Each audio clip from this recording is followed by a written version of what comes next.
Ich glaube, ich stehe im Wald. Hallo Leute, leider nimmi, weil ich habe total vergessen, die An- und die Abmoderation zu machen. Gibt's dann sowas? Ich war so geflasht und so heiß auf die Tour, wo wir da gemacht haben, dass ich einfach nur los wollte und einfach alles vergessen habe. Deswegen hole ich das jetzt schnell da nach, gell? Und zwar war das der Dimbacher Buntsandsteinhöheweg. Hat mit Sicherheit schon der eine oder andere von euch gehört.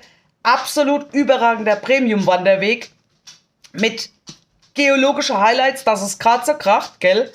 Ich sag jetzt aber nicht mehr, weil ihr müssen das einfach sehen.